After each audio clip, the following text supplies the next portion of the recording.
Hello friends, अभी new video के साथ में मैं आपके साथ में मिल रहा हूँ सीएमए डेटा के लिए। देखो, किसी भी कंपनी में आप काम करोगे, ऑलमोस्ट सारी कंपनियों में फाइनेंस पे चलता है और फाइनेंस बैंक से लेने के लिए हमें सीएमए डेटा बना के देना पड़ता है। काफी चीजें देना पड़ता है। नॉन सैंक्शन करवाने के लिए या रिन्यूअल करवाने के लिए काफी डॉक्यूमेंट रहते हैं। उसका मैं एक अलग से वीडियो आपको बना के बताऊंगा। उन्हीं डॉक्यूमेंट में से सबसे इंपॉर्टेंट, जिसके ऊपर आपका फाइनेंस सैंक्शन होने वाला है या फिर रिन्यूअल होने वाला है, ये आपका बनता है सीएमए डेटा। सीएमए डेटा होता क्या है एक्चुअल में? सीएमए डेटा पास्ट ईयर का परफॉर्मेंस, कंपनी के कॉर्पोरेट या कोई भी है उसके पास्ट ईयर का performance, financial performance plus current year का एस्टिमेशन प्लस प्रोजेक्टेड नेक्स्ट 2 और 3 ईयर का प्रोजेक्टेड, कंपनी फ्यूचर में कितना ग्रोथ या कैसा कंडीशन होने वाला है। बैंक को ये रिलाई करे कि बैंक कंपनी इस फाइनेंस को रीपे करने में कितना सुटेबल रहेगा, कितना लिक्विडिटी कंपनी के पास में रहेगा, कितना उसका नेटवर्थ रहेगा। ये सब कंपनी को प्रोजेक्ट देना पड़ता है जब बैंक से फाइनेंस करवाती है। अब बैंक से फाइनेंस सीसी के मोड में करवा सकती है, कैश क्रेडिट के मोड में करवा सकती है, टर्म लोन के बेसिस पे करवा सकती है, उसमें भी हमें सीएमए डेटा देना पड़ता है। और क्या करवा सकती है? फॉरेन पैकिंग क्रेडिट ले सकती है या बिल डिस्काउंटिंग के लिए भी ये देना पड़ता है। तो हम कंपनी का पूरा लिमिट सैंक्शन या रिन्यूअल करवाने के लिए CMA data most important document में से एक रहता है। अब इसको बनाया कैसे जाता है? इसमें देखो 3 चीजें देखेंगे हम लोग कि प्रोविजनल, ऑडिटेड डेटा जो कि हमारा कंपनी का प्रीवियस ईयरों का ऑडिट हो चुका है, उन सब का डेटा हम लोग लेंगे तो उसको बोलेंगे हम लोग ऑडिटेड डेटा, जिनका ऑडिट हो चुका है, ऑडिटर ने उनका ऑडिट कर चुका है। दूसरा एस्टिमेटेड डेटा किसको बोलेंगे? जैसे सपोज करो हम लोग जैन 2022 के अंदर हम लोग खड़े हैं या जनवरी 2022 के अंदर खड़े हैं हम लोग, और हमें फाइनेंशियल ईयर 22-23 का डेटा प्रोवाइड करना है, तो उसको हम लोग बोलेंगे एस्टिमेटेड डेटा। जिस फाइनेंशियल ईयर का कुछ पीरियड निकल चुका है, मींस कुछ पीरियड खत्म हो चुका है और कुछ पीरियड आने वाला है, उस साल का हम लोग जो भी डेटा प्रोवाइड करेंगे उसको हम लोग बोलेंगे एस्टिमेटेड डेटा। और जो फाइनेंशियल अभी तक स्टार्ट भी नहीं हुआ है, जो फाइनेंशियल ईयर स्टार्ट हो गया और वो खत्म नहीं हुआ है लेकिन उसके बीच में खड़े हैं या कौन से भी मंथ में खड़े हैं और उस फाइनेंशियल ईयर का हम लोग डेटा प्रोवाइड कर रहे हैं, तो उसको बोलेंगे एस्टिमेटेड डेटा। और जिस फाइनेंशियल अभी तक स्टार्ट ही नहीं हुआ है, जो फाइनेंशियल अभी तक स्टार्ट नहीं हुआ है, जैसे 23-24 फाइनेंशियल 23-24 हमारा स्टार्ट ही नहीं हुआ, उसका हम लोग डेटा यदि प्रोवाइड करते हैं उसको बोलते हैं हम लोग प्रोजेक्टेड डेटा। अब आप लोग बोलोगे कि फिर प्रोविजनल डेटा क्या होता है? हम लोगों ने बात कर लिया एस्टिमेटेड डेटा का, हम लोगों ने कर लिया प्रोजेक्टेड डेटा का, तो प्रोविजनल डेटा क्या होता है? प्रोविजनल डेटा क्या होता है? देखो, सपोज करो अभी कौन सा मंथ चल रहा है? जुलाई का, और हमें डेटा प्रोवाइड करना है प्रोविजनल, तो हम लोग कब तक का दे सकते हैं? जून तक का डेटा हम लोग दे सकते हैं, उसको हम लोग बोलेंगे प्रोविजनल डेटा। जो कि फाइनेंशियल ईयर स्टार्ट हो गया और स्टार्ट होने के जिस मंथ तक एंड हुआ है उस डेटा को हम लोग प्रोवाइड करेंगे, उसको प्रोविजनल डेटा हम लोग बोल देंगे। मैं आपको एक एग्जांपल के थ्रू बताता हूं कि प्रोविजनल, एस्टिमेटेड और इनमें से किसको क्या बोला जाता है। ठीक है, तो सबसे पहले सपोज करो अपना फाइनेंशियल ईयर हमारा स्टार्ट है, सपोज करो 22-23। ठीक है, अब इसमें हम लोग फाइनेंशियल ईयर 19-20, फाइनेंशियल ईयर 20-21 और फाइनेंशियल ईयर 21-22। सपोज करो इन तीनों साल का ऑडिट हो चुका है, तो इसको इन तीनों साल का ऑडिट हो चुका है, तो हम लोग इनको क्या बोलेंगे? इन डेटा को ऑडिटेड डेटा, इनका ऑडिट हो चुका है तो हम लोग इसको क्या बोलेंगे, ऑडिटेड बैलेंस शीट डेटा। ठीक है, तीनों साल के लिए हमारा ऑडिटेड हो जाएगा यदि हमारा तीनों साल का ऑडिट हो चुका है तो। ये तो हो गया हमारा ऑडिटेड के बारे में। अब सपोज करो हमारा फाइनेंशियल ईयर चल रहा है कौन सा, 22-23। हमारा फाइनेंशियल ईयर कौन सा है, 22-23। 22-23 के अंदर 22-23 के अंदर क्या है, हम लोग खड़े हैं कभी 9 जुलाई को। 9 जुलाई को अब मैं यदि फाइनेंशियल 22-23 का पूरा साल का डेटा दूं, मीन्स 1 अप्रैल 2022 से लेके और मैं 31 मार्च 2023 तक का डेटा दे रहा हूं, पूरे फाइनेंशियल का डेटा दे रहा हूं, तो इसको मैं क्या बोलूंगा, एस्टिमेटेड डेटा। क्योंकि ये फाइनेंशियल ईयर स्टार्ट तो हो गए लेकिन खत्म नहीं हुआ है। ये फाइनेंशियल ईयर स्टार्ट तो हो गया लेकिन खत्म नहीं हुआ है, उसका हम लोग पहले ही डेटा प्रोवाइड कर रहे हैं पूरे साल का, तो हम लोग क्या बोलेंगे इसको, एस्टिमेटेड बैलेंस शीट डेटा। ठीक है, अब थर्ड हमारा ऑप्शन आता है, सपोज करो हम फाइनेंशियल ईयर 22-23 में खड़े और आज डेट है 7, सपोज करो 9 जुलाई 2022 और मैं डेटा दे रहा हूं कब तक का, मैं दे रहा हूं 1 अप्रैल 2022 टू मैं दे रहा हूं 30 जून 2022 तक का। तो ये पीरियड अभी आने वाला नहीं है, 30 जून खत्म हो चुका है 2022 में, फाइनेंशियल ईयर का 30 जून खत्म हो चुका है। तो इसको ये डेटा मैं प्रोवाइड करूंगा तो इसको मैं बोलूंगा प्रोविजनल बैलेंस शीट डेटा। ठीक है, ये तो हो गया, मैंने तीनों डेटा के बारे में आपको बता दिया कि एस्टिमेटेड डेटा किसको बोलते हैं, ऑडिटेड डेटा किसको बोलते हैं और प्रोविजनल डेटा किसको बोलते हैं, इनमें क्या है, प्रोजेक्टेड, हाँ सॉरी प्रोजेक्टेड और बता दूं मैं आपको। सपोज करो अभी हमारा फाइनेंशियल ईयर कौन सा चल रहा है, 22-23, लेकिन मैं फाइनेंशियल ईयर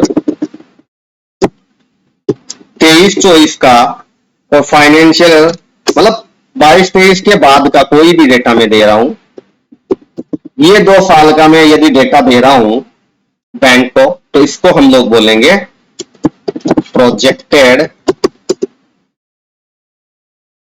फाइनेंशियल डेटा या बैलेंस शीट डेटा, जो भी आप बोलना चाहो बोल सकते हो। ठीक है, प्रोजेक्टेड बोलेंगे। तो तीनों चीज में डिफरेंस आपको पता होना चाहिए कि प्रोविजनल डेटा किसको बोलेंगे, प्रोजेक्टेड किसको बोलेंगे, एस्टिमेटेड डेटा किसको बोलेंगे।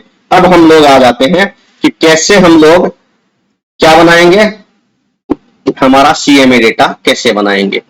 सीएमए डेटा देखो, आपको यदि बैलेंस शीट आपने कभी बनाया है तो वो ही डेटा आपको पुट करना पड़ता है सीएमए डेटा के अंदर।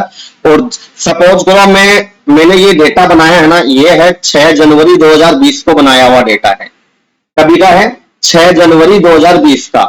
तो मैंने जो ऑडिटेड डेटा था मेरे पास में, ऑडिटेड डेटा था मेरा फाइनेंशियल 15-16 का मेरे पास में, 16-17 का, 17-18 का और 18-19 का।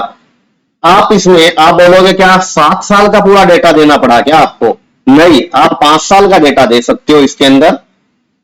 पिछले 2 साल का मीन्स जिस पीरियड को हम लोग खड़े हैं उससे पहले का 2 या 3 साल का ऑडिटेड बैलेंस शीट डेटा। काफी बैंकों में 3 साल का ले लेते हैं, काफी बैंकों में 2 साल से भी एग्री हो जाते हैं।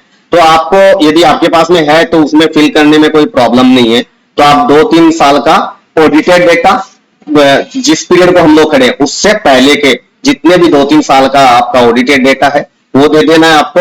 और जिस पीरियड पे आप खड़े हो, जैसे मैंने ये बनाया तो 6 जनवरी 2020 को खड़ा था, मीन्स मेरा फाइनेंशियल ईयर कौन सा चल रहा था मेरा, 1920। मेरा 1 अप्रैल 2019 से लेके 31 मार्च 2020 तक का फाइनेंशियल ईयर होता है, उसी के बीच का पीरियड है मेरा, तो 6 जनवरी उसी के बीच में आता है। तो मैं 6 जनवरी 2020 को ये डेटा बनाया, तो एस्टिमेटेड डेटा मेरा कौन सा होगा, फाइनेंशियल ईयर 1920 का, जो कि हम लोगों ने देखा था, जो साल स्टार्ट तो हो गया लेकिन खत्म नहीं हुआ है अभी तक। उस साल के डेटा यदि हम लोग उस साल के डेटा को हम लोग प्रोवाइड करें तो उसको बोलेंगे हम लोग एस्टिमेटेड डेटा।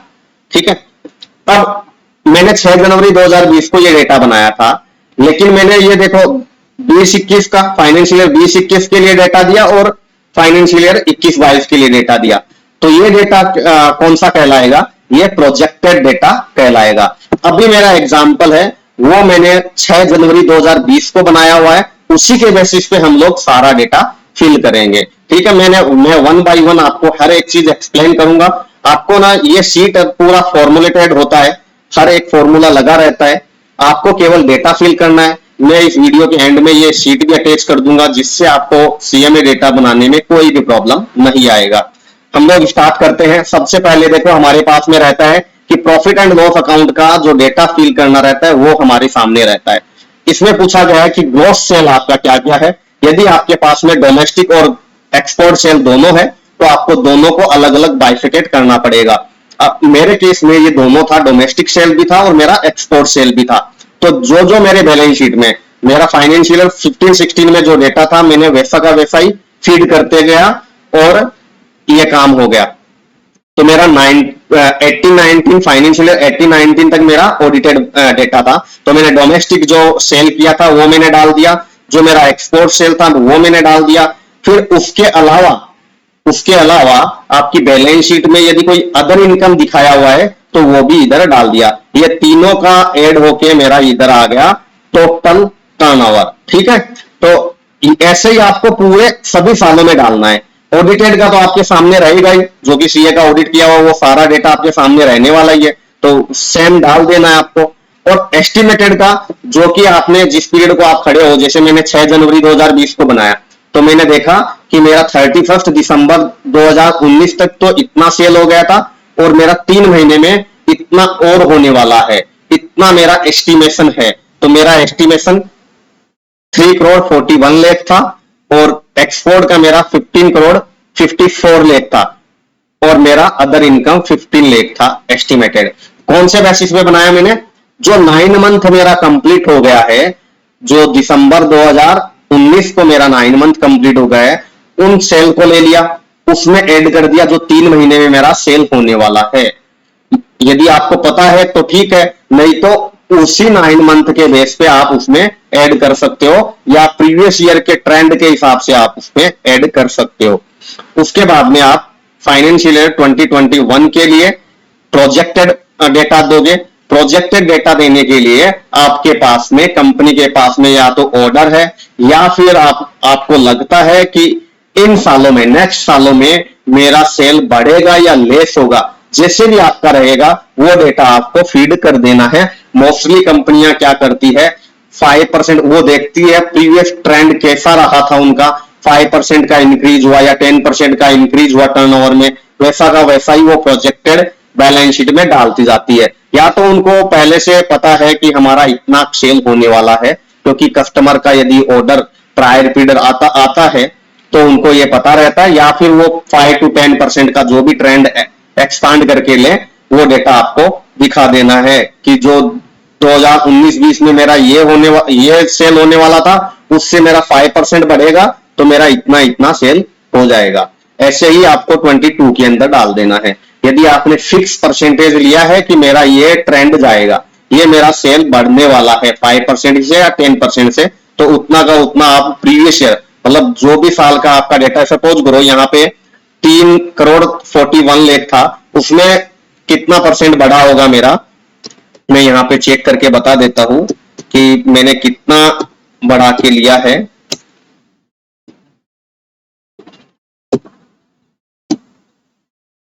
ये मैंने कितना परसेंट बढ़ाया है वो अभी चेक कर लेते हैं। 5% मैंने बढ़ा के दिखाया है, तो सेम 5% में नेक्स्ट प्रोजेक्टेड में भी दिखा दूंगा। इसमें फॉर्मूला लगा देना, आपको यहाँ पे फॉर्मूला लगाना है, यहाँ पे ऐसे फॉर्मूला लगाओगे कि इससे आपका यदि 5% बढ़ रहा है तो आप 0.05 या 5% जो भी लगाना चाहो लगा सकते हो।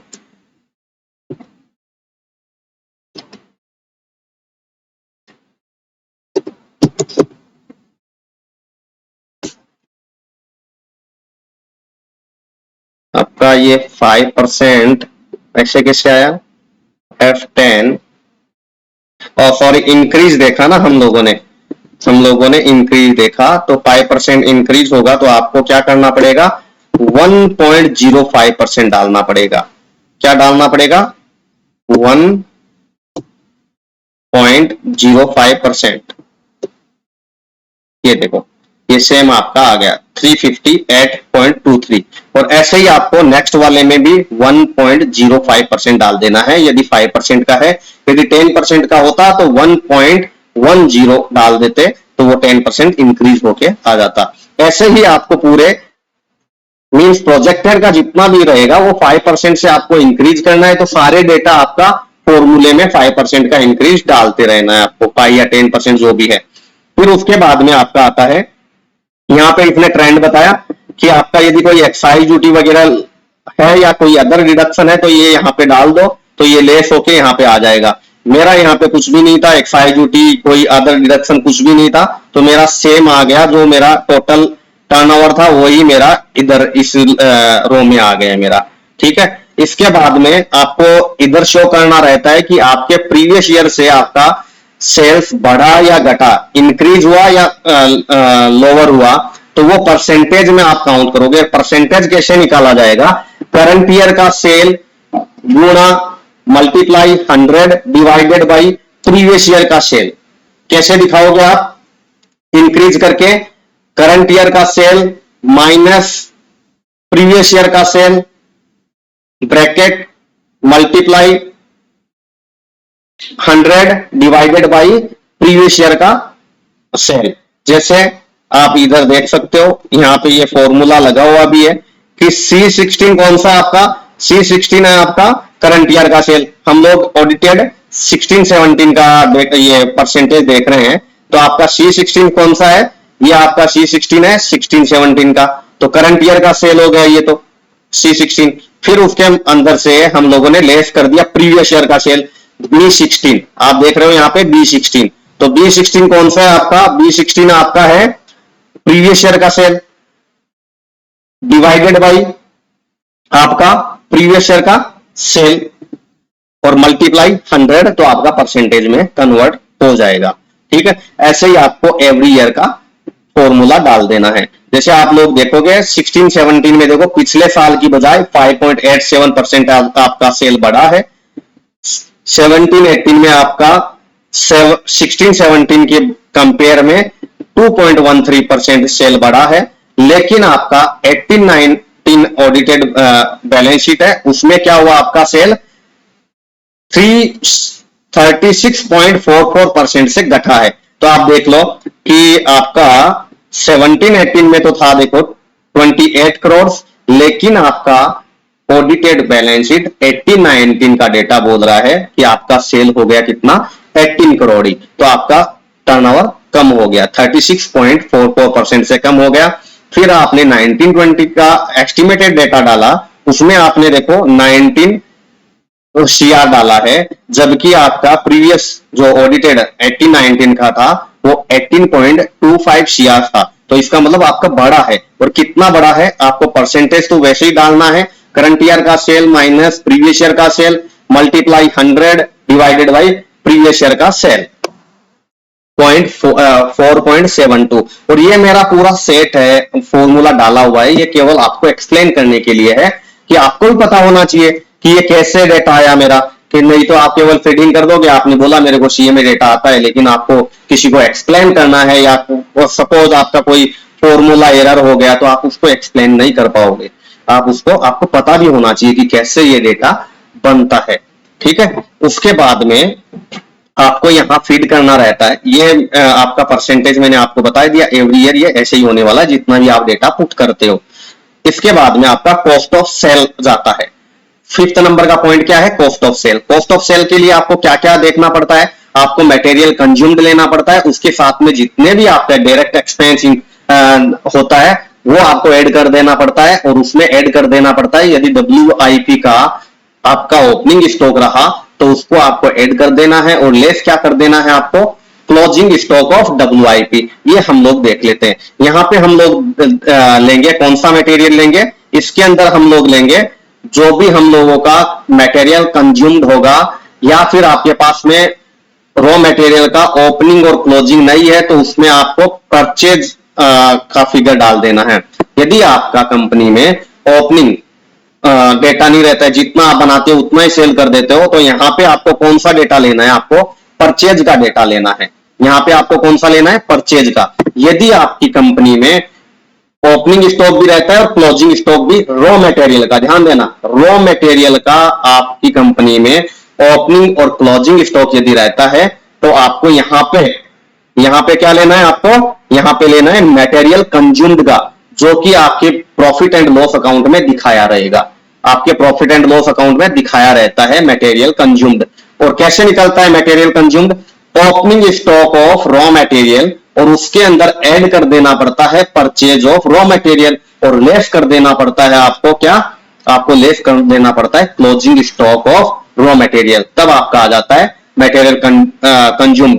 लेकिन मेरे वाले केस में क्या होता है कि रॉ मटेरियल का मेरे पास में कुछ नहीं था तो मैंने यहाँ पे परचेज का डेटा डाल दिया। ठीक है, परचेज का डेटा या मटेरियल कंज्यूम्ड ये दोनों ही आपको प्रॉफिट एंड लॉस अकाउंट के स्टेटमेंट से मिल जाएगा।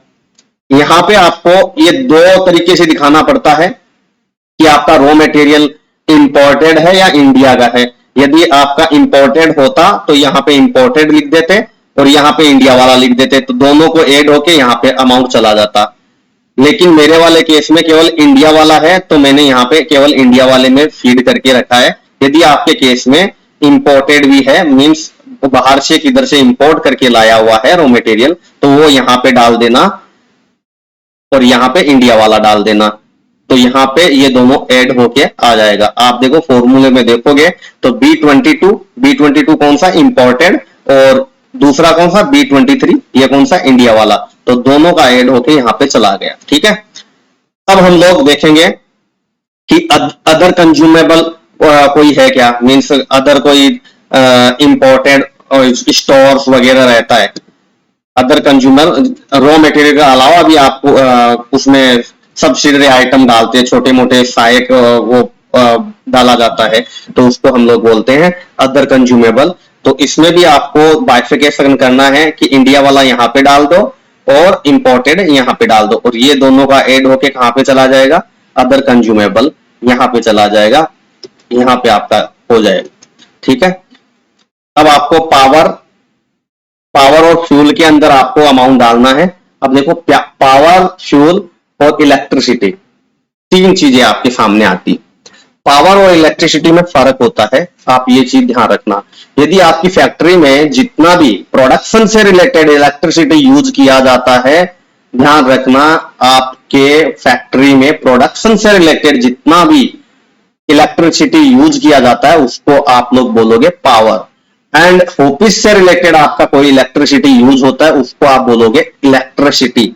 तो इन दोनों का अलग अलग बाइफिकेशन होता है, क्योंकि जो ऑफिस वाला इलेक्ट्रिसिटी है वो एडमिन एक्सपेंस में चला जाता है, जबकि पावर एंड फ्यूल आपका आ जाता है फैक्ट्री कॉस्ट के अंदर। तो आपको यहाँ पे डाल देना है पावर।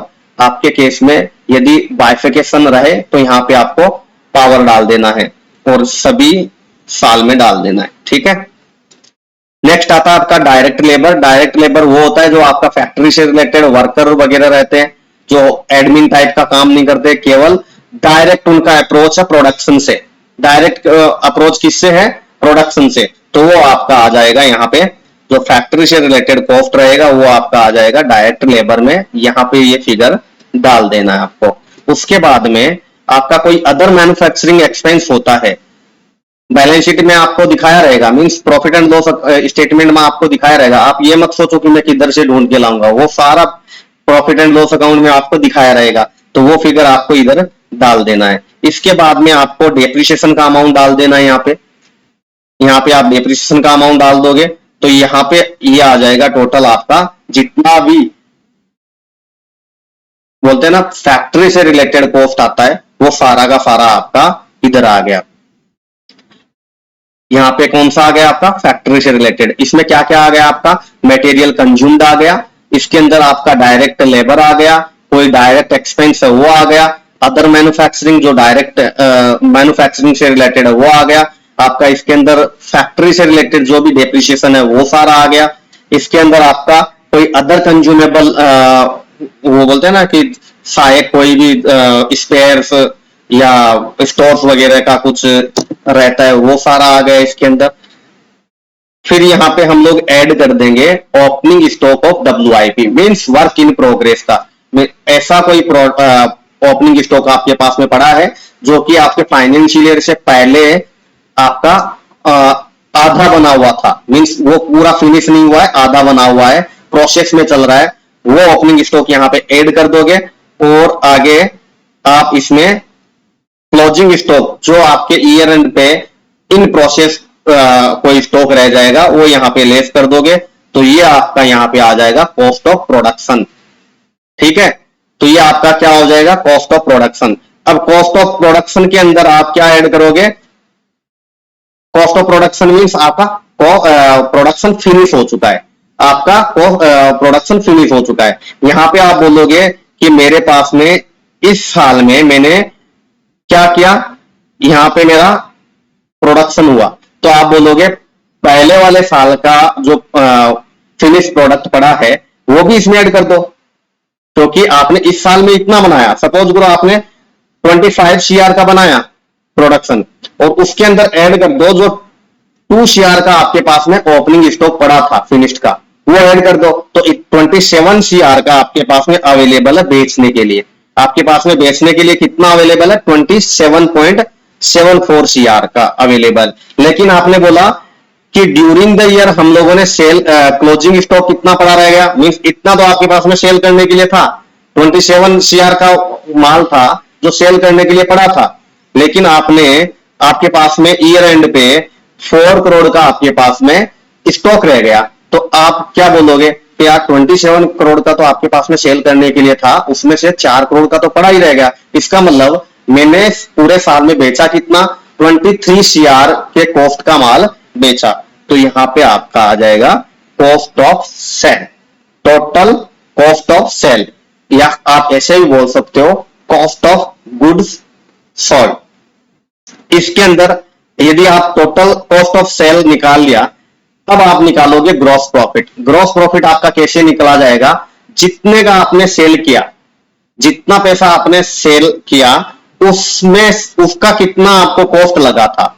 सपोज करो आपने कितना का सेल किया था फाइनेंशियल 15-16 के लिए, आपने फाइनेंशियल 15-16 के लिए 26.55 करोड़ का आपने सेल किया था। उसमें से आपका जो माल बेचा उसका कॉस्ट कितना आया था आपको, 23.7, मींस 23.70 करोड़ रुपए आपको उसका कॉस्ट लगा। तो ये आपका ग्रॉस प्रॉफिट कितना हो गया, 2.85 करोड़। 2.85 करोड़। अब हम लोग इसको परसेंटेज में निकाल देंगे कि सेल के ऊपर हमारा ग्रॉस प्रॉफिट कितना था। और अब हम लोग सेल के ऊपर ग्रॉस प्रॉफिट को निकालेंगे तो उसका फॉर्मूला क्या होगा, उसका फॉर्मूला होगा ग्रॉस प्रॉफिट। तो आपका ग्रॉस प्रॉफिट कहां पे है, आपका रो नंबर 40 में है। तो आपका फॉर्मूला आ जाएगा इस साल के लिए 15-16 के लिए B40 multiply 100 divided by B16, क्योंकि B16 में ही 15-16 का टर्नओवर लिखा हुआ है। तो आपका फॉर्मूला क्या होता है, gross profit multiply 100 divided by total sale during the year. तो आपका यहां पे परसेंटेज आ जाएगा 10.72%। अब उसके बाद में हम लोग इसमें से लेस करेंगे, ग्रॉस प्रॉफिट में से हम लोग क्या लेस करेंगे, आप लोग थोड़ा सा दिमाग में लाओ कि आपका यहां तक आ गया आपका ग्रॉस प्रॉफिट। ग्रॉस प्रॉफिट के बाद में आप क्या क्या ऐड करते हो, जो इनडायरेक्ट इनकम है उसको ऐड कर देते हो, और इनडायरेक्ट एक्सपेंस है वो आप लेस कर देते हो, नॉर्मली आप बनाते हो, या आपने जब स्टडी किया था तब भी आपने देखा था, और यदि आप कंपनियों में काम करते हो तो भी आप देखेंगे कि ग्रॉस प्रॉफिट के बाद में आपका कौन सा एक्सपेंस लेस करना पड़ता है, एडमिन टाइप के expense, selling and distribution expense, वो टाइप के एक्सपेंस आपको लेस करने रहते हैं। तो यहां पे आपका जितना भी अभी 6 नंबर रो क्या बोल रहा है, 42 नंबर रो क्या बोल रहा है कि सेलिंग, जर्नल और एडमिन टाइप के जितने भी एक्सपेंस है वो यहां पे डाल दो। तो हम लोगों ने बोला हमारा 2 करोड़ रुपए selling, journal and administration type का खर्चा हुआ। तो आप लोग बोलोगे इसका मतलब आपका टोटल खर्चा कितना हुआ, देखो यहाँ पे क्या था आपका टोटल कॉस्ट ऑफ सेल, इसके अंदर आपने ऐड कर दिया selling general and admin type का एक्सपेंस, तो आपको ओवरऑल टोटल एक्सपेंस कितना हो गया 25.79 करोड़। और यहाँ पे आप देखोगे तो यहाँ पे आपको देखने को मिलेगा B39 और B42 को ऐड किया है। तो B39 में कौन सा है, B39 में आपका है टोटल कॉस्ट ऑफ सेल और B42 में आपका है सेलिंग एडमिन और जनरल एक्सपेंस आपका। तो ऐसे करके आपका टोटल एक्सपेंस आ जाता है। टोटल एक्सपेंस आप सेल में से, टोटल सेल्स में से टोटल एक्सपेंस लेस करोगे तो आपका आ जाएगा ऑपरेटिंग प्रॉफिट। आपका क्या आ जाएगा ऑपरेटिंग प्रॉफिट। लेकिन ये प्रॉफिट कौन सा है, बिफोर इंटरेस्ट लेस, मींस हम लोगों ने अभी तक फाइनेंस को लेस नहीं किया है, इंटरेस्ट को लेस नहीं किया है, जो भी हमारा इंटरेस्ट लगा था उसको लेस नहीं किया है। उससे पहले का जो प्रॉफिट है हमारा वो ऑपरेटिंग प्रॉफिट हो गया। तो हम लोग इसको बोलेंगे, यहां पे लिखा हुआ है operating profit before interest. Interest less करने से पहले आपका कितना, इस साल का कितना था 76.11, ठीक है। इसमें से आप लेस कर दोगे इंटरेस्ट तो 63.58 लाख, तो यहां पे आपका आ जाएगा ऑपरेटिंग प्रॉफिट आफ्टर इंटरेस्ट। क्योंकि देखो बिफोर इंटरेस्ट में से आपने इंटरेस्ट लेस कर दिया तो वो क्या आ जाएगा आफ्टर इंटरेस्ट का अमाउंट। यहां पे आपको ऐड कर देना है। अभी ये क्या बोल रहा है, add other non operating income. अब नॉन ऑपरेटिंग इनकम किसको बोलेंगे, जो कि रेगुलर बिजनेस को ऑपरेट करने के अलावा जो इनकम आएगी। नॉन ऑपरेटिंग इनकम किसको बोलेंगे, जो बिजनेस को रेगुलर ऑपरेटिंग करने के अलावा जो इनकम आएगी उसको हम लोग बोलेंगे नॉन ऑपरेटिंग इनकम। वो आपको समझ में आ जाएगा देखते ही। जैसे आपको कोई इंटरेस्ट मिला, जैसे आपका काम तो है कोई प्रोडक्ट को मैन्युफैक्चर करके उसको बेच देना, लेकिन आपका कुछ फंड पड़ा था और आपने एफडी बना के रखा है या किधर इन्वेस्ट करके रखा है, उससे आपको इंटरेस्ट मिलता है, तो आपका कौन सा इनकम हो जाएगा, नॉन ऑपरेटिंग इनकम। या फिर आपने कोई ऐसा इनकम कमाया, जैसे कंपनी का कोई प्रॉपर्टी था और उसको सेल करने से आपको कोई इनकम हुआ है, तो उसको भी क्या बोलेंगे हम लोग, नॉन ऑपरेटिंग इनकम। तो वो भी यहां पे हम लोग डाल देंगे नॉन ऑपरेटिंग इनकम। और यदि हमारा कोई सन्ड्री बैलेंस रिटर्न ऑफ हुआ है, मींस हम लोगों ने क्या किया था, सन्ड्री डेटर एंड क्रेडिटर का हम लोग रिटर्न ऑफ कर रहे थे और उसमें से हमारा कोई क्रेडिट बैलेंस आ गया, एडजस्ट करने से क्रेडिट बैलेंस आ गया, तो वो हमारा इधर डाल दिया जाता है, वो भी हमारा नॉन ऑपरेटिंग इनकम हो जाएगा। या फिर कोई प्रीवियस ईयर का कोई एडजस्टमेंट करने के कारण हमारा इनकम बढ़ा है, तो उसको भी हम लोग नॉन ऑपरेटिंग इनकम बोलेंगे। तो ऐसे करके मेरा पूरे साल का नॉन ऑपरेटिंग इनकम था 1.72 CR। ये हम लोग इसमें से क्या करेंगे, एडजस्ट कर देंगे, ये लास्ट में एडजस्टमेंट हो जाएगा। अब हम लोग क्या करेंगे, नॉन ऑपरेटिंग इनकम हम लोगों ने ऐड कर दिया टोटल ऑपरेटिंग प्रॉफिट में, इसमें से लेस कर देंगे जो नॉन ऑपरेटिंग एक्सपेंस है। नॉन ऑपरेटिंग एक्सपेंस वही कि अमाउंट रिटर्न ऑफ, यदि हमारा कोई डेबिट बैलेंस है तो इधर डाल देंगे, या कोई हमारा कोई ऐसा एक्सपेंस है जो कि नॉन ऑपरेट से रिलेटेड है, जो कि हम बिजनेस ऑपरेट करने के अलावा एक्सपेंस होता है, उसको हम लोग बोलेंगे नॉन ऑपरेटिंग एक्सपेंस। तो इसमें लिखा अदर मिसलेनियस एक्सपेंस, या कोई फॉरेन फ्लक्चुएशन से हमारा कोई इनडायरेक्ट तरीके से इनकम लॉस होता है, तो वो हम लोग इधर लिख देंगे। टोटल हमारा नॉन ऑपरेटिंग एक्सपेंस होता है 0.56 लाख, मींस 56,000। ये हम लोग इधर लेस कर देंगे। तो यहां पे आ गया मेरा net of other non operating income and expenditure.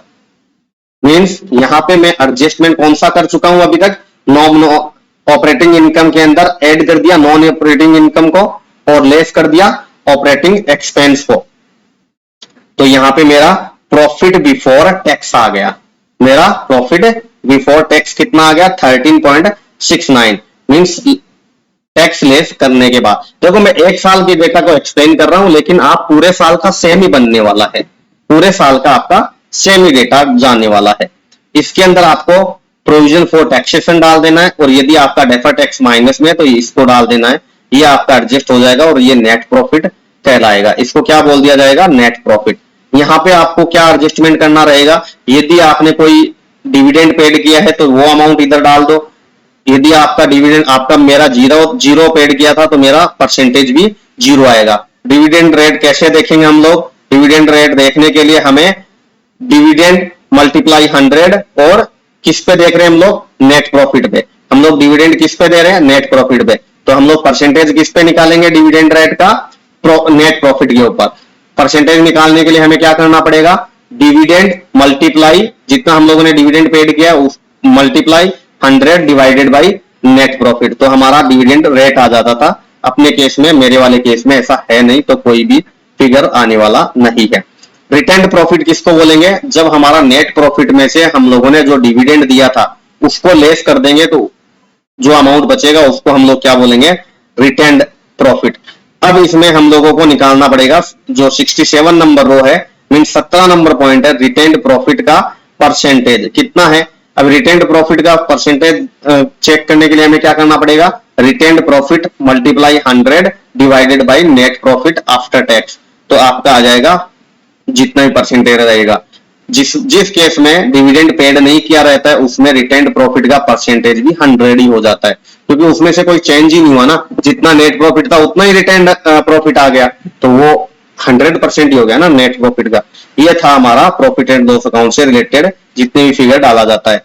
अब हम लोग देखेंगे फॉर्म 3 आता है हमारा, जो कि analyse of balance sheet. Balance sheet का एनालाइज हम लोग कैसे करते हैं और एज पर बैलेंस शीट ही किया जाता है। और मैंने आपको बताया जितना भी ऑडिटेड फिगर है वो तो आपका ऑडिटेड वाले में आ जाएगा, और जो आपका फाइनेंशियल ईयर चल रहा है जो एंड नहीं हुआ है उसका डेटा हम लोग प्रोवाइड कर रहे हैं तो उसको हम लोग बोलेंगे एस्टिमेटेड डेटा। और यदि हम लोग फ्यूचर का डेटा प्रोवाइड कर रहे हैं उसको बोलेंगे प्रोजेक्टेड डेटा।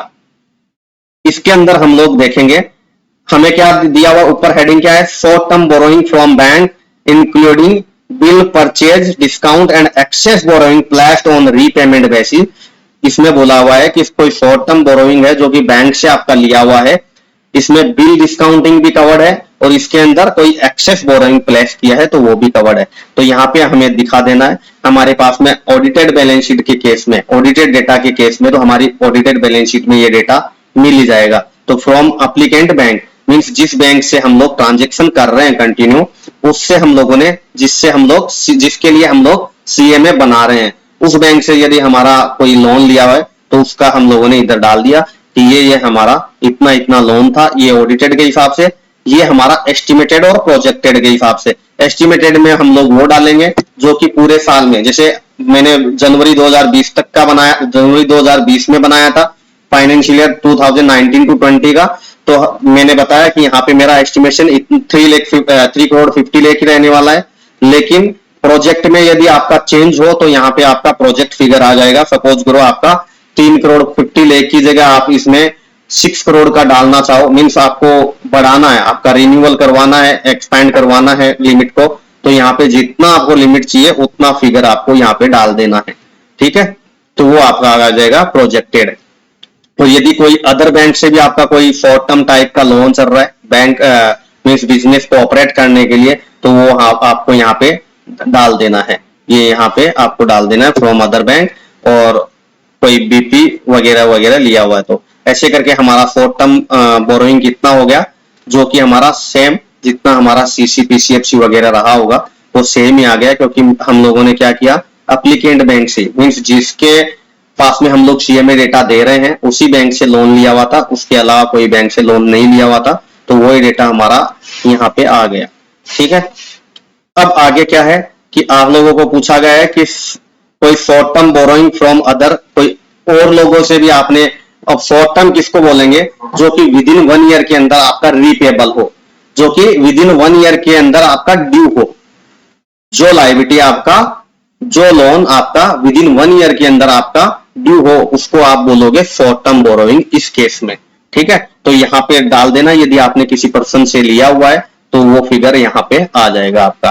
फिर उसके बाद में आपका आएगा सन्ड्री क्रेडिटर, ये ट्रेड से रिलेटेड मीन्स आप कोई चीज का प्रोडक्शन कर रहे हैं और उसको बेचने से आपका यदि कोई क्रेडिटर होता है मीन्स उससे रिलेटेड रॉ मटेरियल या कोई सर्विस लेने से, सपोज करो आप कोई मोबाइल बनाते हो और मोबाइल के लिए आपने कोई चिप लिया, मदरबोर्ड लिया बाहर से, कोई पर्सन सप्लायर से, तो वो सारे सप्लायर आपके लिए क्या हो जाएंगे, ट्रेड से रिलेटेड।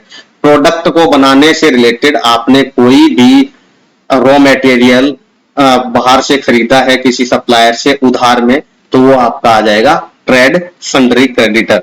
तो वो फिगर आपको यहाँ पे डाल देना है। उसके बाद में यदि आपने कोई, आपको किसी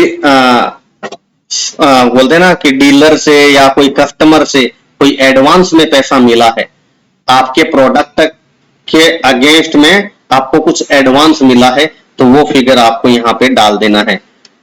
यहाँ पे आपका आ जाएगा provision for taxation, 5th number 85 number row, यहाँ पे प्रोविजन फॉर टैक्सेशन का जो अमाउंट होगा वो आपको यहाँ पे डाल देना है। इसके बाद में यदि आपका कोई डिविडेंड पेएबल ये रहता नहीं है प्राइवेट लिमिटेड के केस में, लेकिन यदि किसी कंपनी में लिस्टेड वगैरह में हो तो वो यहाँ पे डाल देना है। यहाँ पे आपका अदर स्टेचुटरी ड्यूज, ये कोई लायबिलिटी है जो कि विद इन 1 ईयर पेएबल है, तो वो यहाँ पे आपको डाल देना है। अब यहाँ पे आपका कोई डिपॉजिट है या कोई टर्म लोन का इंस्टॉलमेंट है जो कि विद इन 1 ईयर के अंदर पेएबल है। सपोज करो आपने कोई व्हीकल लोन लेके रखा है और उसका, या फिर कोई टर्म लोन लेके रखा है कंपनी में, कोई फैक्ट्री के अगेंस्ट में, फैक्ट्री बनाने के लिए कोई फैक्ट्री खरीदा था उस टाइम पे लिया था, तो उसका पूरे फाइनेंशियल में जितना ड्यू रहता है 1 अप्रैल 2000, जैसे सपोज करो हम लोग 15-16 का बात कर रहे हैं, तो इसमें क्या है 1 अप्रैल 2015 से लेके 31 मार्च 2016 तक जो भी पेएबल अमाउंट था वो हम लोग इधर डाल देंगे। और यहाँ पे आपका 16-17 में और 18-19 में ये सब, ये आपका आ जाएगा विद इन 1 ईयर के अंदर जो भी ड्यू रहने वाला है वो सारा अमाउंट आ जाएगा। अब यहाँ पे अदर करंट लायबिलिटी, यदि कोई अदर करंट लायबिलिटी है इन सब ऊपर के अलावा, तो वो आपको यहाँ पे डाल देना है। और आपको बता दूं करंट लायबिलिटी उसको बोलेंगे जो कि 31st आपका फाइनेंशियल ईयर एंड होने के विद इन 1 ईयर, मीन्स आपका फाइनेंशियल ईयर सपोज करो फाइनेंशियल 22 एंड 23 है, तो 31 मार्च 2023 को आपका खत्म हो जाएगा फाइनेंशियल ईयर। उस 31 मार्च 2023 से नेक्स्ट 1 साल के अंदर जितना भी ड्यूज होने वाला है, जितना भी ड्यू होने वाला है लायबिलिटी आपका, वो आपका आ जाएगा करंट लायबिलिटी के अंदर। Other current liability credit for expense, credit for expense जैसे प्रोफेशनल फीस वगैरह से रिलेटेड है, या फिर कोई बोलते ना कोई स्टेशनरी वगैरह से रिलेटेड कोई एक्सपेंस आपका हुआ है और उसके सप्लायर के पैसे बाकी पड़े हैं, तो उसको आप क्या बोलोगे, अदर करंट लायबिलिटी में आप उसको शो कर दोगे। ऐसे करके आपका पूरे साल का, देखो एवरी ईयर का दिखाया हुआ है, तो पूरे साल का आपका अदर करंट लायबिलिटी कितना हो गया 3 करोड़ 32, इस केस में 10 करोड़ 17 लाख, इस केस में 3 करोड़ 71 लाख। हर साल का ऑटोमेटिक ये ऐड होके आ जाएगा। टोटल करंट लायबिलिटी कितना आ जाएगा आपका, जो कि पूरे जैसे शॉर्ट टर्म लायबिलिटी था आपका, ये यहां से लेके एंड तक ये आपका आ गया टोटल करंट लायबिलिटी। ये थी सॉरी यहाँ पे 2 नंबर 96 के अंदर। अब हम लोग बात करेंगे टर्म लायबिलिटी का। टर्म लायबिलिटी में हम लोग देखो ये फॉर्मेट रहेगा आपके पास में और आपको केवल रीड करके समझ के भर देना है। मैं आपको केवल एक्सप्लेन कर रहा हूं, आपका हेल्प कर रहा हूं। वैसे आप रीड करोगे तो भी आपको समझ में आता है, लेकिन किधर कंफ्यूजन रहे तो आप इस वीडियो को सुन के कर सकते हो। जैसे कोई डिबेंचर कंपनी ने इश्यू करके रखा है जिसका विद इन 1 ईयर के अंदर मैच्योरिटी नहीं है, तो वो सारा इधर आ जाएगा, उसको हम लोग बोलेंगे लॉन्ग टर्म। लॉन्ग टर्म किसको बोलेंगे, जो कि करंट लायबिलिटी नहीं है उसको लॉन्ग टर्म बोलेंगे। करंट लायबिलिटी कौन सा, जो विद इन 1 ईयर के अंदर ड्यू होने वाला है, और जो विद इन 1 ईयर के अंदर ड्यू नहीं होने वाला है उसको क्या बोलेंगे आप, लॉन्ग टर्म लायबिलिटी। तो ये यहाँ पे लॉन्ग टर्म आ जाने वाली है। तो डिबेंचर हम लोगों ने इश्यू करके रखा था और उसपे जितना 1 साल के अंदर ड्यू होने वाला है, जितना 1 साल के अंदर ड्यू होने वाला है उसको तो हम लेंगे करंट लायबिलिटी में, और जो विद इन 1 ईयर के अंदर ड्यू नहीं होने वाला उसको हम लोग लेंगे लॉन्ग टर्म लायबिलिटी के अंदर। प्रीफरेंस शेयर जो कि विद इन 1 ईयर के अंदर आप रिडीम करने वाले उसको आप ले लोगे करंट लायबिलिटी में, और जो 1 ईयर के बाद में आप रिडीम करोगे उसको आप ले लोगे इधर लॉन्ग टर्म लायबिलिटी में। उसके बाद में आपका कोई लोन लिया हुआ है, टर्म लोन, जो कि विद इन 1 ईयर के अंदर जितना ड्यू था वो तो आपने ले लिया करंट लायबिलिटी के अंदर, और 1 ईयर के बाद में जो ड्यू होने वाला है उसको आप किधर ले लोगे, 100 नंबर का रो है इस केस में, और 13 नंबर का पॉइंट यहाँ पे ले लोगे। ठीक है, इसके बाद में आपका आता है कोई डेफर्ड क्रेडिट पेमेंट होता है, जिसे आपने कोई एक्यूमुलेटेड एक्सपेंस था और उसको आप एवरी ईयर आपका ड्यू होता है, तो आपका विद इन 1 ईयर के अंदर कोई ड्यू होता है वो तो करंट लायबिलिटी के अंदर चला जाएगा, और 1 ईयर के बाद में जितना भी ड्यू होगा आपका इंस्टॉलमेंट वो सारा का सारा यहाँ पे आ जाएगा टर्म लायबिलिटी में। इसके बाद में जो आपने अनसिक्योर्ड लोन लेके रखा है, सपोज आपने कंपनी ने डायरेक्टर से के रखा है, या डायरेक्टर के रिलेटिव से लेके रखा है, या किसी भी पर्सन से लेके रखा है जिसके अगेंस्ट में कोई भी सिक्योरिटी नहीं दी हुई है, उसको आप लोग बोलेंगे अनसिक्योर्ड लोन। और अनसिक्योर्ड लोन में वो लोन हम लोग यहाँ पे कवर करेंगे जो कि विद इन 1 ईयर के अंदर रीपेबल नहीं है, मतलब आप 1 साल के बाद में ही उसको चुकाने वाले हो, वो सारा आपका आ जाएगा टर्म लायबिलिटी के अंदर आ जाएगा। उसके बाद में यदि आप कोई कस्टमर से एडवांस लेके रखा है, वो भी 1 ईयर के बाद में आप पेमेंट करोगे। देखो, कस्टमर से आपने कोई एडवांस लिया और वो 1 ईयर के अंदर एडजस्ट होने वाला है, वो तो आपका आ जाएगा करंट लायबिलिटी में। यदि 1 ईयर के अंदर एडजस्ट नहीं होगा, सपोज करो आपने कोई कैपिटल असेट बना के देने वाले हो जो कि 3 साल लगेगा उसको, और उसने एडवांस दे दिया कोई कस्टमर ने, तो वो तो 3 साल बाद में आप उस प्रोडक्ट को दोगे तब जाके आपका एडजस्ट होगा। तो जो 3 साल के बाद में एडजस्ट होने वाला है उसको आप किस में ले लोगे, टर्म लायबिलिटी में ले लोगे। तो ऐसे करके आपका टोटल टर्म लायबिलिटी आ जाता है यहाँ इस रो के अंदर। और उसके अंदर यदि आपका कोई इंटर यूनिट मीन्स आपका कंपनी में 2-3 यूनिट है और उसमें आपका यहाँ पे कोई फिगर आता है, तो वो आप यहाँ पे कवर्ड कर लोगे, यहाँ पे डाल दोगे कि कोई इंटर यूनिट का लोन लिया हुआ है या कुछ भी लिए डिपॉजिट दिया हुआ है, वो 1 ईयर के अंदर ड्यू नहीं होगा तो वो यहाँ पे आ जाएगा। और ऐसे करके आपका टोटल आउटसाइड लायबिलिटी आ जाएगा इस रो में। 106 नंबर रो है और 18 नंबर पॉइंट आपका टोटल आउटसाइड लायबिलिटी यहाँ पे कवर हो जाएगा। अब यहाँ पे आप क्या कैलकुलेट करने वाले हो, नेटवर्थ। नेटवर्थ कैलकुलेशन करने के लिए आपको ऑर्डिनरी शेयर कैपिटल चाहिए, मीन्स आपने जितना पेडअप कैपिटल आपका वो यहाँ पे आ जाएगा। ठीक है, यहाँ पे आपका कोई रिवैल्यूएशन रिजर्व वगैरह है तो वो आ जाएगा, जनरल रिजर्व है तो वो आ जाएगा, और यदि आपका शेयर एप्लीकेशन मनी है तो वो यहाँ पे डाल देना आप, ऐसे करके आपका।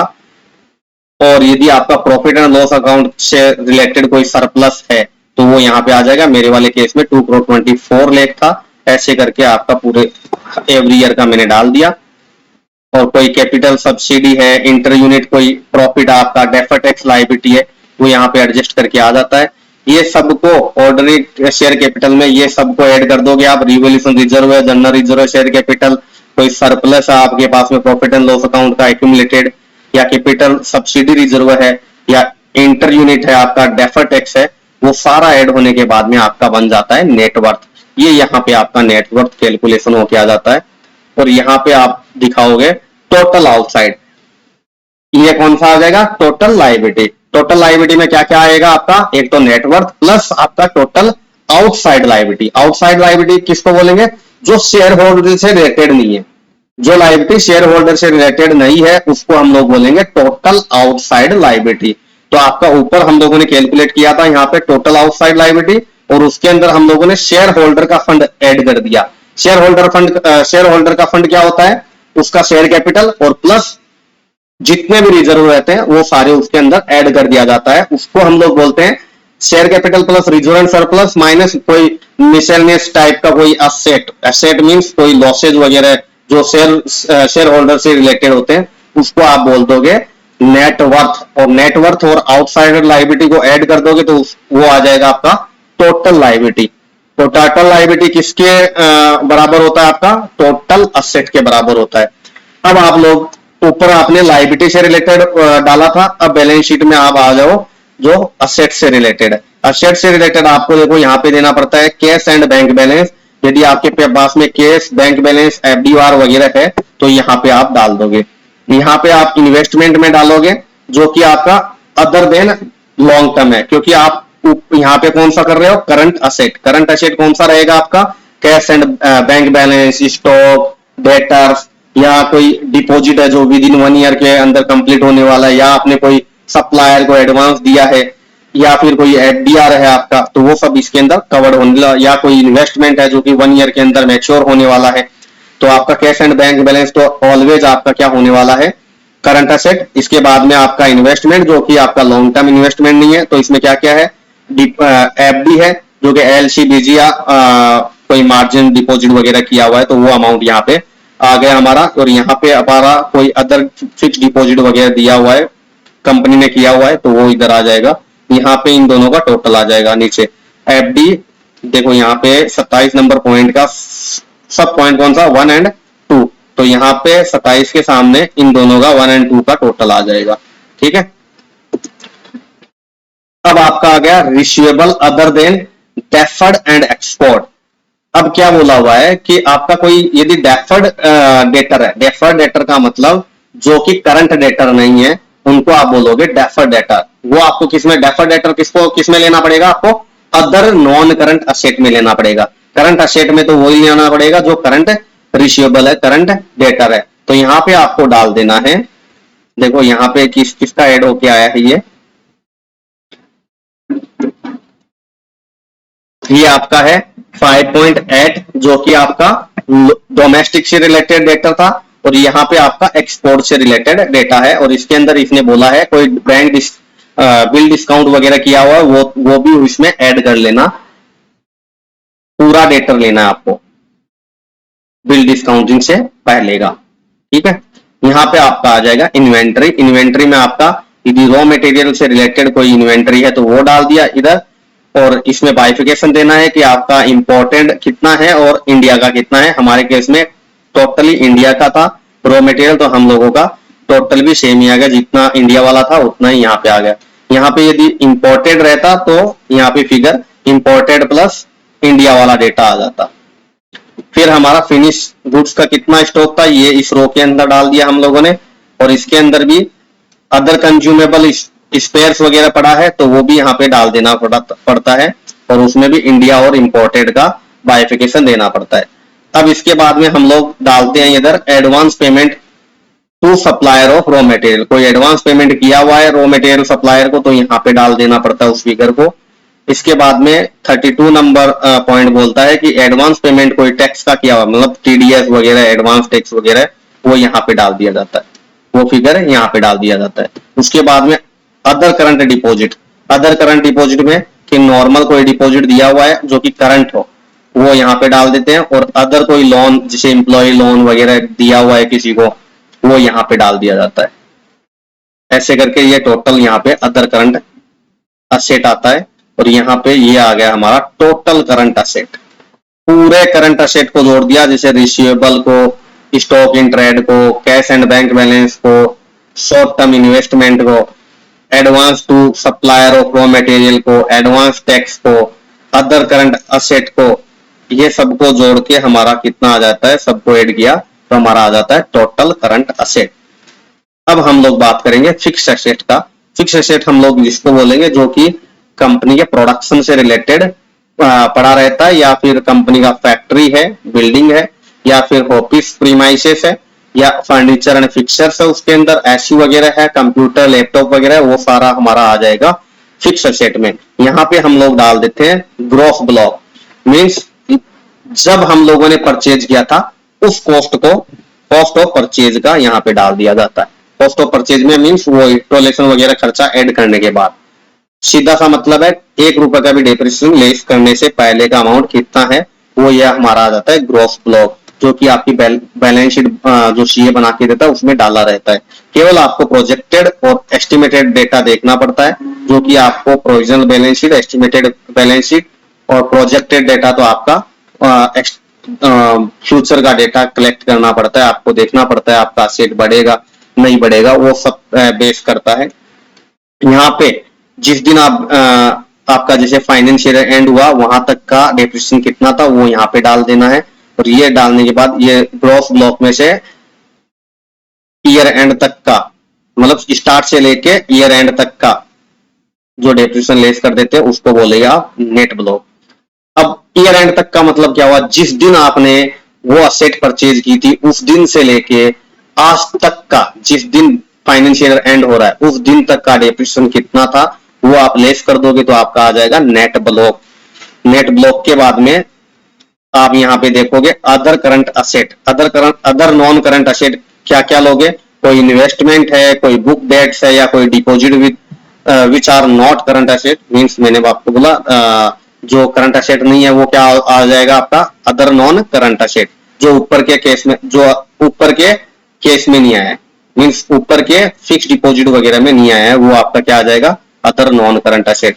इन्वेस्टमेंट कोई सब्सिडरी कंपनी में है जो कि विद इन 1 ईयर के अंदर मैच्योर नहीं होने वाला है, या फिर कोई अदर पर्सन ने आपके कंपनी में इन्वेस्टमेंट करके रखा है जिसको विद इन 1 ईयर रीपेमेंट नहीं है, या फिर कोई एडवांस आपको मिला है, सप्लायर से एडवांस मिला है, कैपिटल गुड्स क्या को आपने दिया है, सपोज आपने कंपनी, आपकी कंपनी ने एडवांस दिया है कैपिटल गुड्स बनाने के लिए, तो वो भी आपका अदर नॉन करंट असेट में आ जाएगा। इंटर यूनिट डिपॉजिट दिया है आपने लॉन्ग टर्म टाइप का, मींस विद इन 1 ईयर के अंदर आपको नहीं मिलने वाला है, वो आपका आ जाएगा यहाँ पे। अब यहाँ पे अदर डेटर्स आ गया जो कि आपका करंट नहीं है, means with in financial year with in 6 month के अंदर आपको रीपेबल नहीं है, वो यहाँ पे आप डाल दोगे। सिक्योरिटी डिपॉजिट डाल दोगे या एनी अदर कोई भी असेट आपका नॉन करंट असेट है वो भी यहाँ पे डाल दोगे। यहाँ पे आपका आ गया total other non current asset, इसको आप ऐड कर दोगे, तीनों ऐड हो जाएगा। कौन सा आपका करंट असेट, आपका फिक्स असेट और आपका अदर नॉन करंट असेट, तो आपका आ जाएगा टोटल असेट। और टोटल असेट में आप क्या करोगे, आपका यहाँ पे क्या किया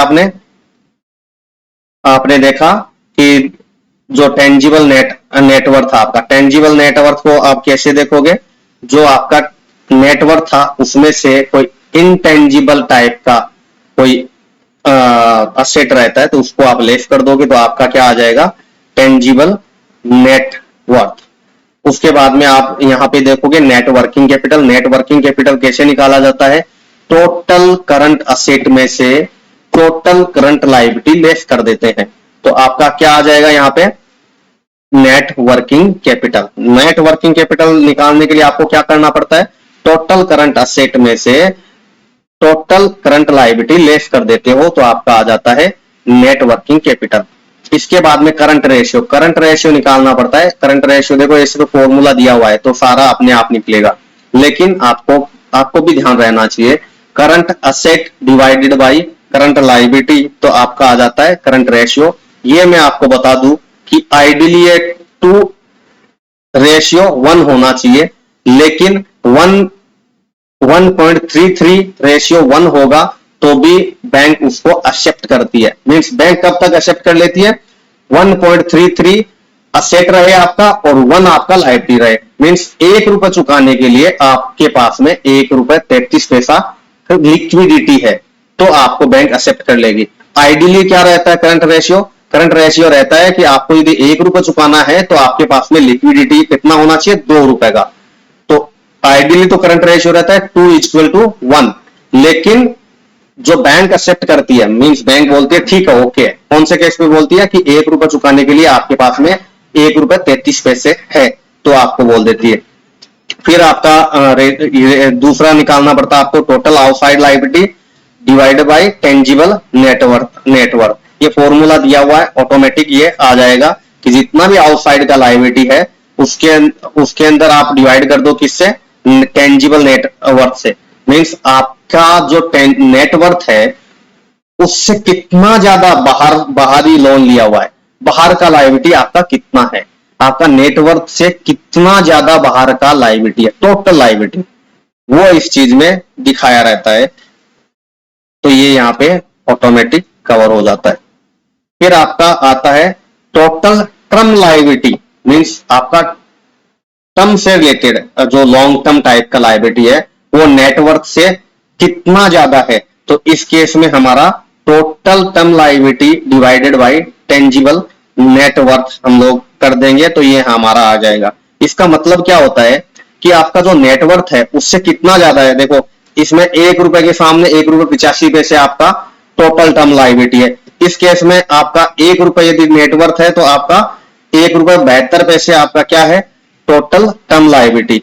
और ऊपर वाले केस में आप देखोगे कि टोटल आउटसाइड लायबिलिटी आपका टेंजिबल नेटवर्थ से कितना ज्यादा है, आपका 1 रुपए यदि नेटवर्थ है लेकिन उसका 4.42 गुना कितना है, मतलब उससे 4.42 गुना क्या है आपका टोटल आउटसाइड लायबिलिटी है। इसका मीनिंग ये होता है। अब कंपैरेटिव आपका स्टेटमेंट आ जाता है, जिसके अंदर आपको यहाँ पे ये सारे फॉर्मूले बेस्ट रहते हैं, केवल आपको ये दिखाना पड़ता है कि आपका रेशियो कितने क्या क्या है, रॉ मटेरियल आपने कैसे कैसे यूज किया है। तो यहाँ पे इंपोर्टेड वाला दिखा दे तो कि इंपोर्टेड का इतना था हमारा और इतना मंथली कंजम्पशन आया। मंथली कंजम्पशन निकालने के लिए आपको क्या करना पड़ेगा, देखो यहाँ पे फॉर्मूला लगा हुआ है, ऊपर आप देखोगे तो B88 में आपको दिखा दूं, उसमें आपको 12 मंथ से मल्टीप्लाई कर देना है, क्योंकि आपको पूरा साल का देखना है। आपको क्या करना है, पूरे साल का देखना है। तो यहाँ पे आएगा कि रॉ मटेरियल से रिलेटेड जो आपके पास में स्टॉक था ईयर एंड में, उसको आप मल्टीप्लाई कर दो 12 से और डिवाइडेड कर दो मटेरियल कंज्यूम्ड से। क्या करोगे आप, जो आपके ईयर एंड पे रॉ मटेरियल का, क्योंकि हम लोग अभी किसका कर रहे हैं, रॉ मटेरियल का। इंपोर्टेड था नहीं हमारे पास में, हमारा इंपोर्टेड कोई स्टॉक था नहीं, तो ऊपर वाले में कुछ नहीं किया। और ऊपर होता तो सेम जैसे नीचे कर रहे हैं इंडिया वाले में करते हैं, वैसे ही हम लोग उसके लिए भी करते थे। हमारा ये स्टॉक था 252 मतलब 2,52,00,000 रुपए था। हम लोगों ने बोला कि देखो आपका पूरे साल का जो मंथ कंजम्पशन होता है उसका कितना स्टॉक है, ये मंथ कंजम्पशन कितना है। तो हम लोग कैसे निकालेंगे कि जो रॉ मटेरियल स्टॉक था हमारे पास में ईयर एंड में, उसको मल्टीप्लाई कर देंगे 12 से और डिवाइडेड कर देंगे पूरे साल के कंजम्पशन से, तो हमारा आ जाएगा मंथली कंजम्पशन। ठीक है, तो ये ऐसे आप कर दो कि आपको 252.56 को मल्टीप्लाई कर दो 12 से और जो ऊपर था आपका मटेरियल कंज्यूम्ड उसको डिवाइड कर दो, तो ये आपका मंथली कंजम्पशन आ जाएगा। ऐसे ही आपका अदर कंज्यूमर स्टोर का अमाउंट रहा तो वो भी ऐसे ही आ जाएगा, स्टोर इन प्रोग्रेस रहा तो वो भी ऐसे ही आपको करना है। अब देखो इस केस में फिनिश स्टॉक आपका कितना था, आपका 4,04,00,000 रुपए था। आपको क्या करना है, जो फिनिश स्टॉक था उसको मल्टीप्लाई कर देना है 12 मंथ से और डिवाइडेड कर देना है। फिनिश स्टॉक कब तक कंप्लीट होता है, कहां पे हम लोग कंपेयर करते हैं फिनिश स्टॉक को, कॉस्ट ऑफ सेल तक। फिनिश स्टॉक में कहां तक का खर्चा लिया जाता है, कॉस्ट ऑफ सेल तक का खर्चा लिया जाता है, तो वो हमारा डिवाइडेड कर देंगे कॉस्ट ऑफ सेल के अमाउंट से। तो कॉस्ट ऑफ सेल हमारा कौन से रो में है, देखो B39 में ये डाला हुआ। तो ये फॉर्मूला है हमारा कि जो क्लोजिंग स्टॉक था ईयर एंड में फिनिश स्टॉक का, उसको मल्टीप्लाई कर दो 12 से, डिवाइडेड कर दो आपका कॉस्ट ऑफ सेल से। तो ऐसे ही सारे ईयर में आपको होते जाना है। आपका डोमेस्टिक डेटर से रिलेटेड, अब देखो डोमेस्टिक डेटर आपका कितना था 580, ठीक है। आपका कितना टर्नओवर है, तो वही सेम करना है आपको कि आपको मल्टीप्लाई कर देना है इसको, जो डेटर था आपका डोमेस्टिक डेटर ईयर एंड पे, उसको 12 से मल्टीप्लाई कर देना है और डिवाइड कर देना है आपको किससे, नेट सेल से, सॉरी टोटल सेल से। आपको डेटर को मल्टीप्लाई कर देना है 12 से और डिवाइड कर देना आपको टोटल सेल से। तो आपका ये आ जाएगा कि मंथ में आपका कितना डोमेस्टिक सेल एवरेजली होना चाहिए क्रेडिट पे। फिर आपका एक्सपोर्ट का भी सेम वैसे ही दिखाना है आपको। अब यहाँ पे आपको अमाउंट दिखा देना है अदर करंट असेट, जिसमें आपका कैश एंड बैंक बैलेंस या डेफर्ड वगैरह सब मिला हुआ है, वो यहाँ पे आप दिखा दोगे तो आपका टोटल करंट असेट यहाँ पे आ जाता है। फिर यहाँ पे बाइफिकेशन रहता है आपका। अब आप देखोगे कि बैंक कैसे असेस करती है आपके वर्किंग कैपिटल को। वर्किंग कैपिटल को देखने के लिए देखो सारा फॉर्मूला सेट है, लेकिन फिर भी आपको बता दूं कि टोटल आपका करंट असेट कितना है। टोटल इस केस में फाइनेंशियल 15-16 में आपका 13.85, जो कि आपका इधर देखो यहाँ पे दिखाया हुआ था, ये रहा, ये आपका टोटल करंट असेट है। ये हम लोगों ने यहाँ पे ले लिया, लिंक देके यहाँ पे ले लिया। हमारा बैंक बोरोइंग कितना है, नहीं अदर करंट लायबिलिटी कितना है, बैंक बोरोइंग को छोड़ के। अब हम लोग कैसे असेस कर रहे हैं कि यदि बैंक बोरो नहीं देती, मतलब लोन नहीं देती, तो आपके पास में रियल टोटल करंट असेट कितना है बैंक बोरोइंग को छोड़ के। वो कैलकुलेशन करने के लिए हमें क्या करना पड़ेगा, टोटल करंट असेट में से बैंक बोरोइंग के अलावा जितना भी करंट असेट था वो लेस कर देंगे। तो बैंक बोरोइंग के अलावा हमारे पास में कितना अदर करंट असेट है, ये देखो यहाँ पे हम लोगों ने कैलकुलेशन किया था, ये रहा, ये फिगर हम लोग यहाँ पे लिंक देके ले आएंगे। तो हमारा वर्किंग कैपिटल गैप कितना होता है, ये 1053। अब हम लोग देखेंगे कि net working capital means bank borrowing को मिला के हमारा नेट वर्किंग कैपिटल कितना होता है। नेट वर्किंग कैपिटल कैसे निकालेंगे, total current asset less total current liability. Total current liability में बैंक बोरोइंग भी इंक्लूडेड है, तो वो कितना है हमारा 6 करोड़ 6 लाख रुपए। अब हमारा बैंक ने कितना असेस किया है, बैंक ने फाइनेंस कितना किया है 4 करोड़ 47 लाख, ठीक है। अब हम लोग देखेंगे कि नेट वर्किंग कैपिटल है वो टोटल करंट असेट का कितना परसेंटेज रेशियो है। तो ये कैसे निकालेंगे, net working capital multiply 100 divided by total current asset. तो आपका यहाँ पे आ जाएगा 43%, यहाँ पे 24%, यहाँ पे 39%, ये आप कैलकुलेट कर लेना। अब आप लोग देखोगे कि बैंक फाइनेंस है वो कितना देके रखी है बैंक ने टोटल करंट असेट पे। टोटल आपका करंट असेट है उसका कितना परसेंट बैंक ने फाइनेंस किया है, तो वो निकालने के लिए हमें जो बैंक फाइनेंस अमाउंट था, यहाँ पे देखो हम लोगों ने देखा 447, मतलब 4 करोड़ 47 लाख बैंक ने फाइनेंस करके रखा है, वो कितना परसेंट है टोटल करंट असेट का। तो कैसे निकालेंगे, bank finance multiply 100 divided by total current asset, तो आपका आ जाएगा ये, ठीक है। इसके बाद में कि आपका सन्ड्री क्रेडिटर है वो टोटल करंट असेट का कितना परसेंट है।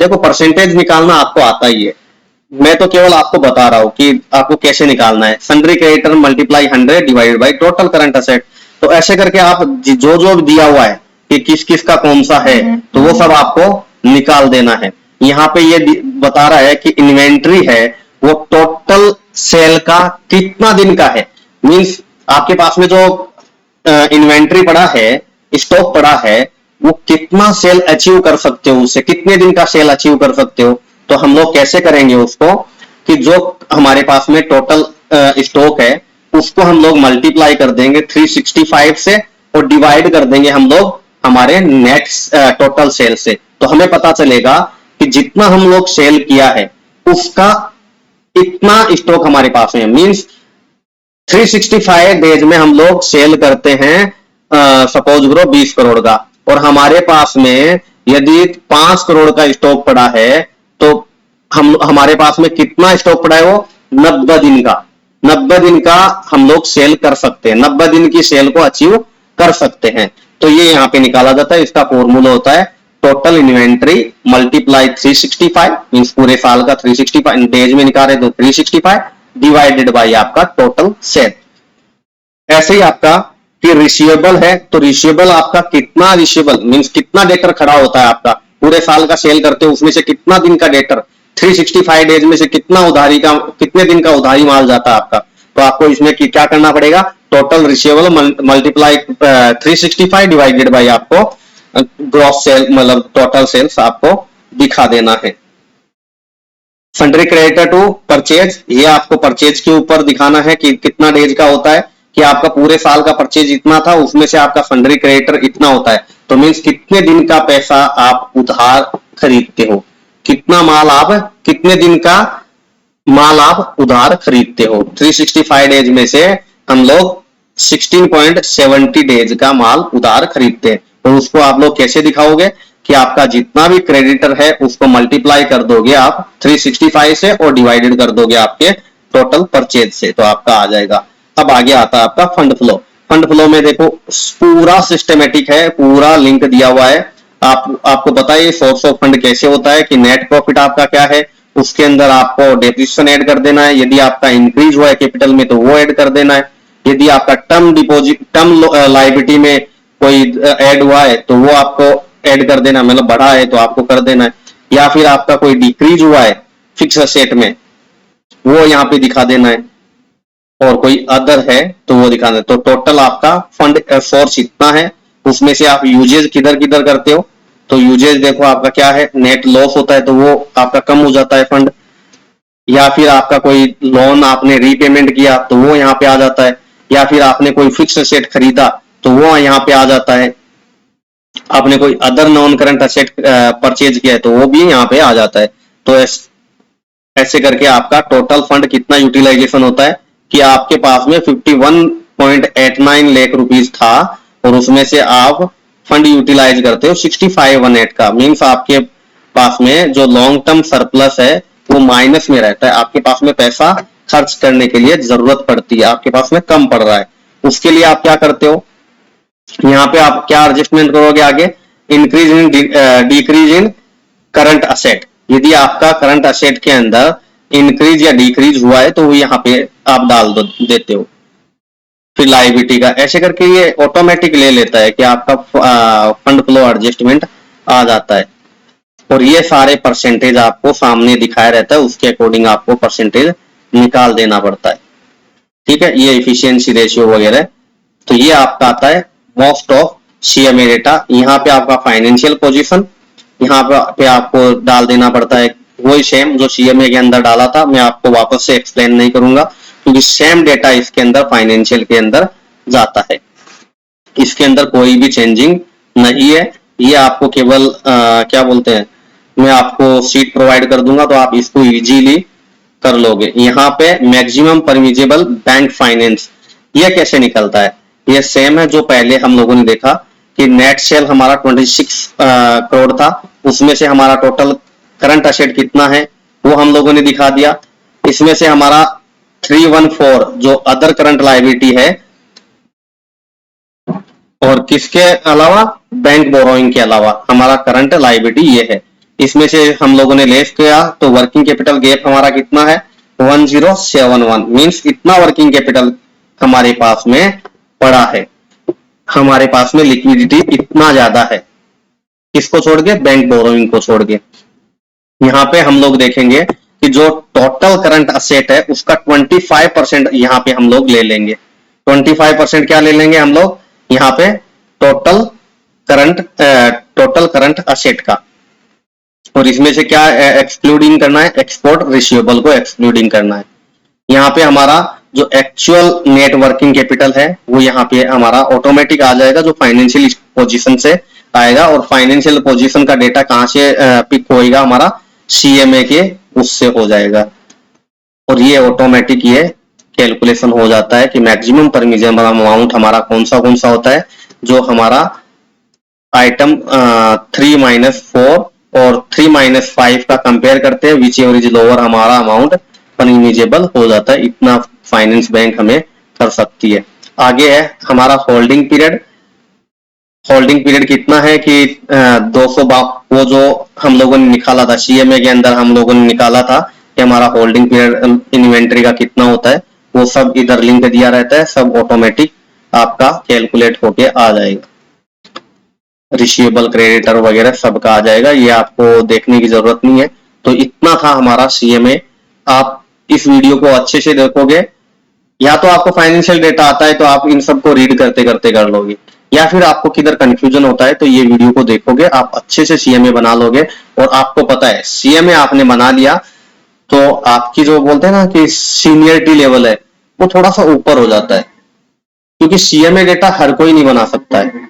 सीएमए डेटा हर कोई नहीं बना सकता है, इजी, लेकिन हर किसी के बस की बात नहीं है, क्योंकि इसमें काफी रेशियो वगैरह सब चेक करना पड़ता है। सो आपका यहाँ पे सीएमए कंप्लीट होता है। Thank you very much.